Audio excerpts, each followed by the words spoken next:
Yes. So basically, people don't want to be necessarily in a secular country, in my opinion, and that's because if you look at the Indian population in general, uh, we know that many are, going as migrating for jobs and for other economic purposes to countries like Canada, to countries like UK, to countries like United Arab Emirates, Kuwait, and so on and so forth. The Middle East, etc. And it's not that it's proportional. It's not like of course with regard to Middle East, perhaps the Muslim community in Kerala might be the largest one. Around 50% of them immigrants from Kerala are Muslims in the Middle East. Yet we also know that there is a considerable amount of Christians and Hindus in United Arab Emirates and other countries which I have mentioned before. One thing that these all countries have in common is that they are not secular countries. They have official religions, and if Nordic countries are one of the best countries to live in by many experts. Yet none of the Nordic countries have none of the Nordic countries or Scandinavian countries are actually secular countries. They are having an official religion.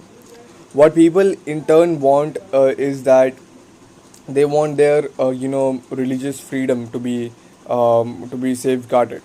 They should have a right to practice, propagate, and preach, or let's say profess, practice, and propagate their religion, which is enshrined in the Article 25 of the Indian Constitution. So that they need, and that's basically what they choose. So for example, you could be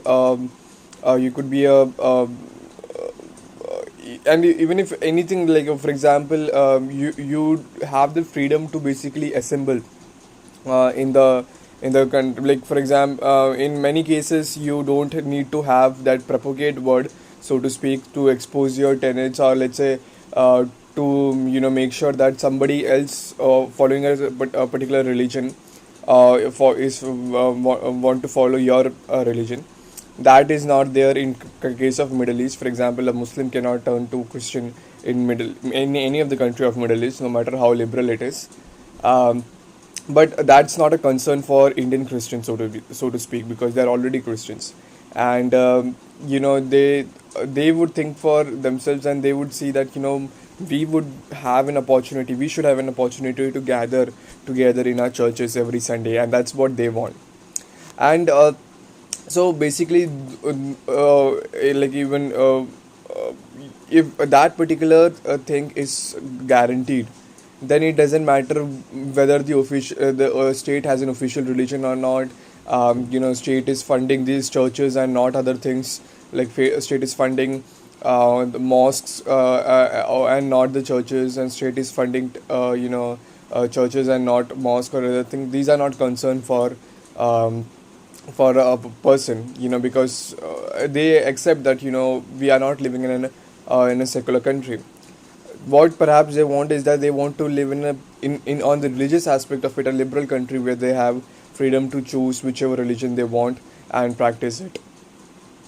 um, so that is something. On the other hand, if you see, there are countries which are kind of secular in nature but not in practice, and people are leaving those countries.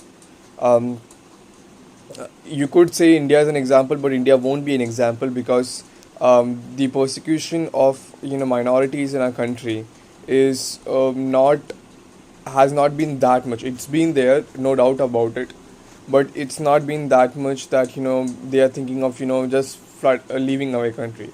Uh, One could say of Pakistan, but Pakistan is not a secular country. Then there are countries like um, Iraq, for example, those countries where people thought that it's going to be secular country, but people wanted a secular country, but they didn't get a secular country. So the bottom point is, it's not necessary for a country to be a secular country for people to think that they have a freedom of religion or not. Freedom of religion should can be guaranteed irrespective of um, any religion that you follow, that the state has an official religion. For example, the wherever the official religion was Christianity, in a lot many aspects, there was freedom to follow religion. There was freedom to follow any religion, and there was freedom to convert from the official religion to other religions as well. This was not in this was not the case in the other countries, and this is not the case in Islamic countries, but in general there was the case. In general, we saw that there could be a liberal state where, though it has an official religion, yet there is no persecutions as such.